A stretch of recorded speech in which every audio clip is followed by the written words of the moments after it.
So Forbes recently released an article that referenced the highest paying jobs in the United States. And guess what? The people at Forbes don't know what they're doing. Forbes is blind as fuck. Everybody hates salespeople. It's so funny you say that. Forbes and Glassdoor, y'all gotta do a fucking better job. Some of the best jobs they have on here are you fucked up. Do you think that business in general respects salespeople? What's some advice you give to someone looking to get into sales? If you want to make a lot of money. Hey guys, my name is Keril Sawyer. Today I'll be doing a reaction with one of my best friends, Eliyas. Let's just hop right into it. So Forbes recently released an article that referenced the highest paying jobs in the United States. And guess what? Sales was not on it. And the median was like 144K. And so Eliyas, we were kind of texting back and forth. He was like, bro, Forbes is blind as fuck. Top 10 jobs should be sales. Some of the best jobs they have on here are enterprise architect, 144K a year, full stack engineer, 101K, data scientist, 120K, DevOps engineer, 120K, strategy manager, 140K. So I won't list all of them, but the short answer is one of the key jobs in today's economy where people can make multiple six figures, and most of my social circle is making multiple six figures, is not included on this list, and we're going to talk about that today. With that said, Eliyas, you want to introduce yourself and who you are, and then we'll dive right into it.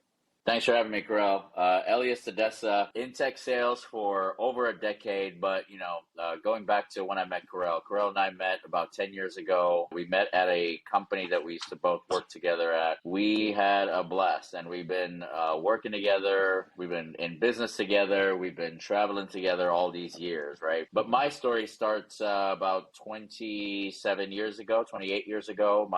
I'm a son of two immigrants. They moved here to the States, lived in the DC metro area all these years, went to school here.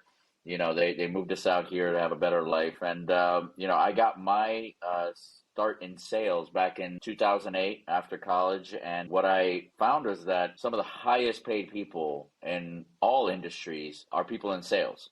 And so I got into sales, excited to make a lot of money, create wealth for myself, my family, and my future. I got excited. I got my first break in sort of financial services. And then I got into tech sales and was really excited to work and solve big problems for large organizations. For me, primarily, it was working with public sector, government agencies, helping them solve challenges, right? And I got paid for that. When Keril and I had worked together, we've met quite a few people that did the same thing, made a ton of money. Everywhere we went, we had opportunity. We found bigger problems to solve and continued to climb that ladder and make more money. So when I came across this article, I just knew it would resonate with Keril because we both work for Fortune 50 tech cloud companies, right? Big companies globally. When we saw this list, I thought it was fascinating. Even the top 10 jobs, sales was not one of them, right? So I sent this to Keril, and my first impression was the people at Forbes don't know what they're doing. The people at Forbes are blind as fuck. I mean, that's what you really said. Yep. So let's see exactly what they're saying, and then let's talk about where we possibly fit in to this narrative, this dialogue that Forbes and Glassdoor has put out. All right, so let's start with the number one spot, enterprise architect. They're responsible for ensuring the reliability of their organization's IT system software. Enterprise architects have been instrumental in the shift to remote and hybrid work. The pandemic propelled the position onto the list in 2021, where it debuted at number 4. I guess this list is talking about median, right? The median salary. I always like to give people the benefit of the doubt. Do you think we weren't included because that's the median? Like, what do you think's included in that 144? Because in our current social circle, if I'm looking at the median of the people that I know in tech sales working for Fortune 50 cloud companies, I would say the base would be more like minimum 200 all the way up to an exorbitant amount of money, right? Would love to get your perspective on how you think they came up with this list and why salespeople aren't on it. So two things. The first, in terms of how they come up with this total, right? So for the sake of argument, we'll use what's called TC, total compensation, right? So if we look at that 144, total compensation, I think probably comprises of two variables here, max, right? For any of these engineering roles, architect roles. And those two variables are base pay your base compensation, which is your salary. And then for engineers, maybe what's called an RSU package, which stands for restricted stock units, right? So these are a package of stocks that you get for the company you work for.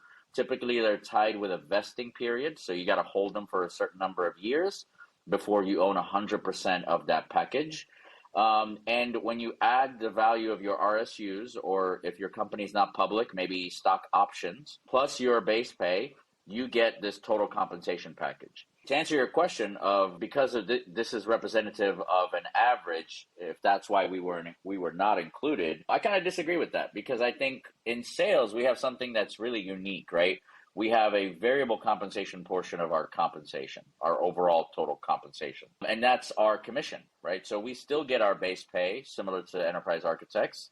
We still get restricted stock units. But we also get a couple other variables of pay, right? Commission being one of them. Spiffs in sales are these one-time payments for selling certain products and services that we are gold against, and maybe some other year-end bonuses, right? Because we push the needle for companies, right? Companies are measured on a quarterly basis, if you're public, on revenue, right? On income, EBITDA, like all these numbers that you hear on these earnings calls, right? So you're measured against what you sold in goods and services over the past 90 days, right? And then it's reported to the public. Because we directly move the needle on that number, we get compensated as such, right? So when you add all of those variables up, those 3, 4, 5, 6 different pieces of variables, at a minimum, and Keril, you probably can attest to this, even somebody as simple as a business development rep starting out their career could make $150K. To answer your question, in sales, because we have more variables to add, we make way more than this. So I think it was absolutely irresponsible and asinine for Forbes researchers to not be able to walk into all those tech companies to find some salespeople to ask, right? And salespeople, we love talking about money, and we probably would have shared some big numbers with them. This is Forbes, so they just lose all their credibility to me, because it's like, how can you talk about tech companies being the top field, but some of the people that work at those top companies, you totally miss that category.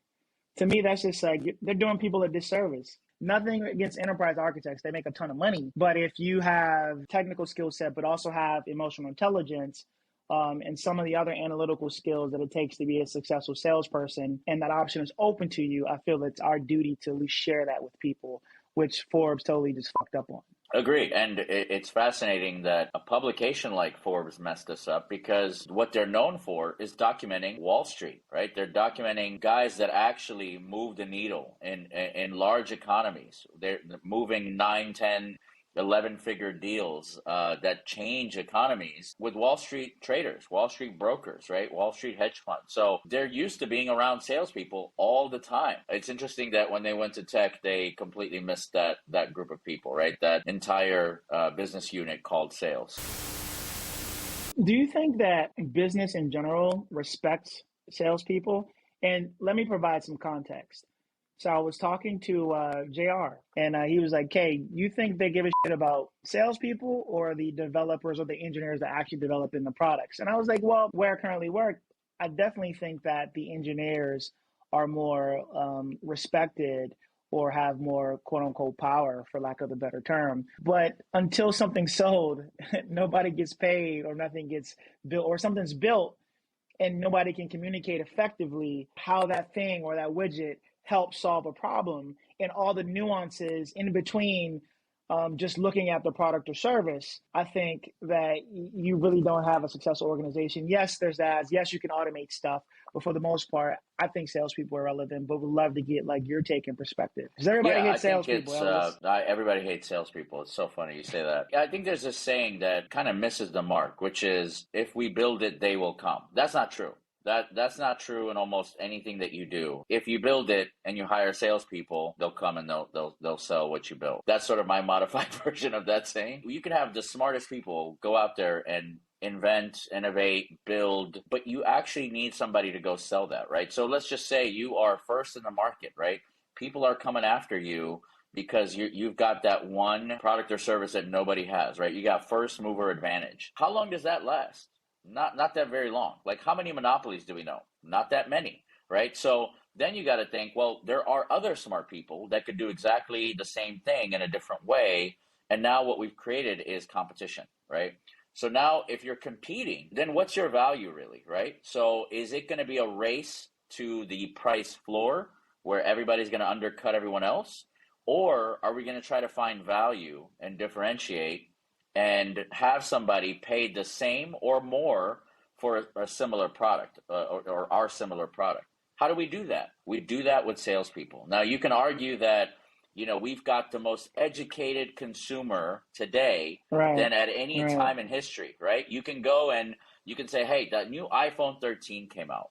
Fantastic. They have a marketing company that actually does this. They handle all the marketing in their retail locations, on their website, in all the billboards you see that say this photo was shot on an iPhone 13 Pro. And then they still need retail locations. They still need account managers. They still need account executives like ourselves. So you have to ask yourself, well, it is probably the most perfect product that dominates the market. The second place competitor is nowhere near what an Apple iPhone can do. And so if they still need salespeople, then you have to argue that most products probably need salespeople, right? And so it is one hand washing the other, right? It's understanding that unless you have a monopoly, unless you operate in a monopoly and you operate in a non-compete fashion, then you're going to need to differentiate if you want to avoid a commodity sale, right? A pricing war to all the way to the bottom, right? I need a smart person to invent something so I can go sell it. And then as I sell it, we can get better, and then we can go back to the smart person and innovate and make our product even better, right? So it's very cyclical, and it continues to grow that way. To add to your point, I think, maybe some smart young founder would be like, I don't need salespeople. I'm just going to just create the best product, or I'll just create the product and market and advertise, which may be true in some scenarios. Yeah, I mean, notice how I caveated that. True, may be true in some scenarios. Because what I always find is even when people way smarter than me say, oh, this should be easy, any dummy could use it. I as the sales dummy, I'm like, bro, like I can't figure this shit out. And I'm pretty decent with technology. So how do you expect a new customer that has never interfaced with the software or how it works to figure it out?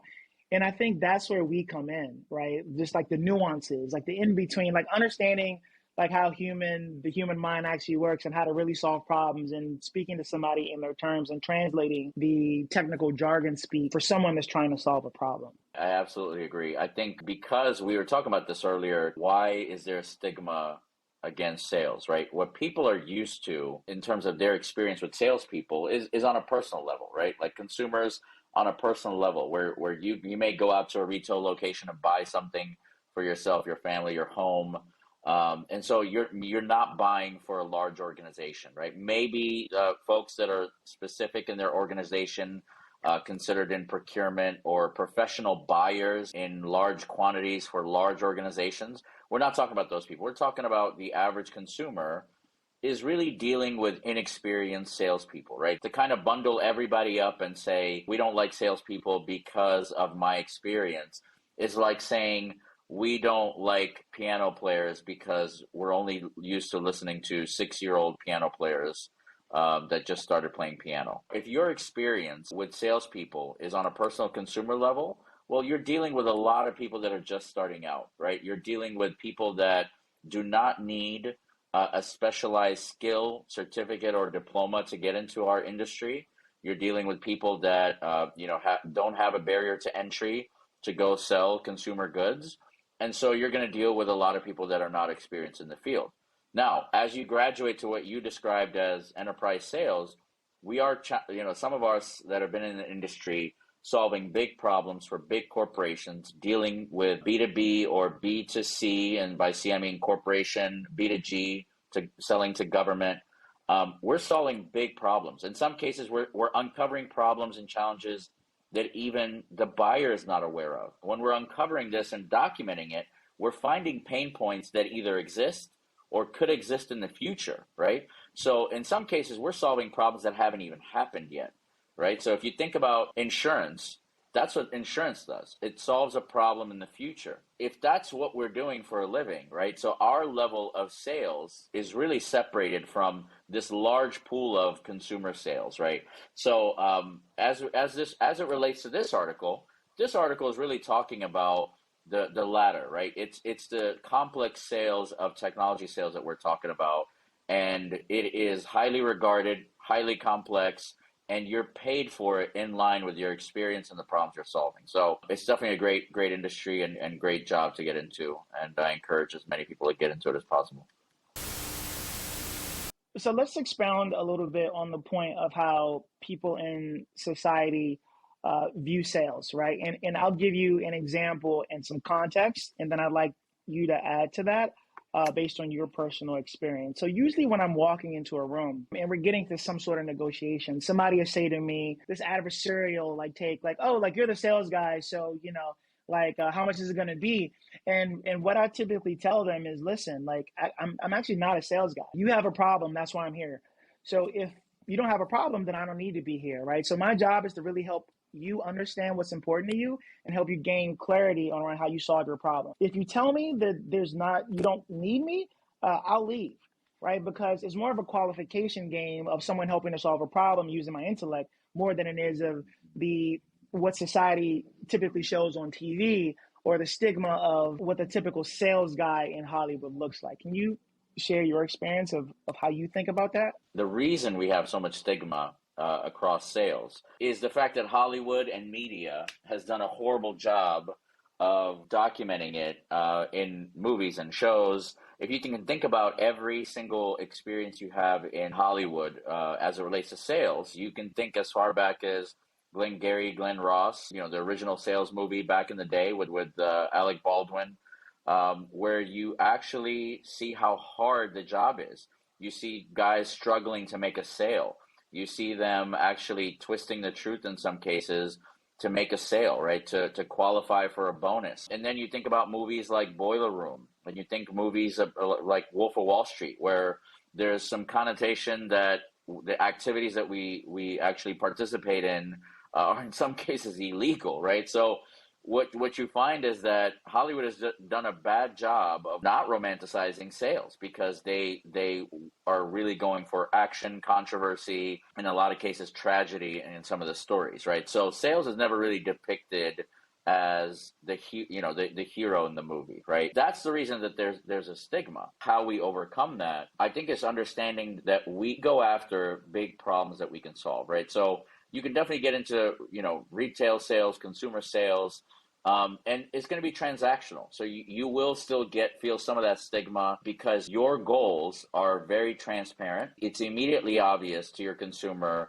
what your goals are, right? It's very hard to hide those. When you and I go to solve big problems, these are longer sales cycles. They require that we earn trust with our clients, that we help identify challenges, in some cases challenges that they don't see, and that at the end of the day, when you're going to the bottom line, you're identifying value. And more importantly, it's clear, the value is clear to your client. If at the 1 yard line, I still have to document and define where the value is, then either I haven't done a good job of making that clear and making sure that all the challenges and the negative consequences of their existing situation is not addressed by what I'm trying to do, or they just have not understood my approach, right? I think when you're looking at the differences between the stigma, we have to create that line. Companies like Forbes publications, they've got to create that line to say, hey, there are Forbes. Different types of sales. The guy that's selling you a used car is not the guy that is working with Fortune 100 companies and solving big problems for them via the products and services that they offer. I think it's sad that Forbes has not highlighted that. 2 more questions for you. Okay. What's some advice you give to someone looking to get into sales? And the reason why I'm asking you this question is because of the great resignation. A lot of people are looking at different careers right now. We both agree that Forbes did a disservice. So if someone did want some advice, like what would you give them based on your like your experience in the field so far? It's a really interesting place we are in the economy, right? On one hand, you've got the pandemic that we've been dealing with, right? We've got the sort of down effects of all of that. But then you've also got these numbers coming out in sort of the jobs market saying that we've got more jobs than there are applicants to fill those jobs, right? Which is a good problem to have. Our economy is opening back up. And so my advice, the first one is the idea that sales is run by alpha males and alpha females is wrong. We do have those, right? It takes certain personalities in some roles in some organizations, but we also have a lot of introverted salespeople. So we've got people that are not really well versed in commanding a room, but people that are passionate about solving problems, and they find their way into a sales role that helps them focus with maybe one big client, right? With one challenge, and they work on it, and they put their proposal together on how to go and solve that problem, and they call that a sales job, right? So we've got all different types of personalities and people that can get into sales. So encourage everybody to get in. The second thing I want people to consider is that all sales roles are not 100% transactional. This goes back to, what do I think of when I think of a sales job? Transactional, right? Like, people are actually out there just receiving purchase orders and processing them and making sure that they hit quota, right? So complex IT sales and tech sales, like what you and I do for a living, is way more than that, right? The transaction is simple paperwork at the end, right? It's the easiest thing. The hardest part of the job is understanding who your clients are, building trust with them, and then really dig in to find challenges. So if you are excited about finding big challenges and identifying these big problems and solving it for large organizations to the point where it actually moves the needle for that company, or maybe even for that local economy or for a government agency, then you should get into sales, right? This is probably the same reason maybe you got into engineering, because you wanted to solve problems. Well, you can do that here in sales as well. So that's my advice. What are the two takeaways you want somebody listening to this to take away from it? Okay. First one, 100% honest. If you want to make a lot of money, sales is a viable option. The other takeaway in terms of reading this article is, one thing that may get past people is the fact that a lot of these jobs are highly skilled that you see on this list. But for sales, we have a different barometer for successful salespeople. A lot of it is grit, tenacity, number of hours you want to put in because of your variable compensation plan, your listening skills, your interpersonal skills, being able to hear the things that are said and not said in a room, being able to really understand the political climate in a boardroom so that you can go back and save hours, weeks, months of your time, your team's time, into getting a challenge solved or a deal closed. If you're really into all of that, these things are not taught in college. They don't require a degree. Those are my two takeaways. The two takeaways that I have, the first one is similar to yours. There are a lot of high earning income jobs on this list. However, you can make multiple six figures and really put yourself in a position to retire way earlier than anyone with I guess a traditional career, just based on the upside in sales, right? A lot of my social circle makes multiple six figures. I would say 200 grand plus up. And the cool thing I like about it, if you're good and you can do the job and you do it well, you stay employed and you make a ton of money, right? So there isn't as much political posturing as it is with other fields. And the second takeaway that I have based on the article that we talked about today is Forbes and Glassdoor. Y'all got to do a fucking better job. You can't be putting out content like this without at least caveating or saying, hey, like, these are some industries that are high paying jobs, but you missed sales, you missed Wall Street, you missed all the super high paying jobs, right? And so I guess if this article is based on just medians, then okay. But if it's not, and it's based on the highest paying jobs in America, which I think this one was, right? The medium for the jobs that pay well, you fucked up.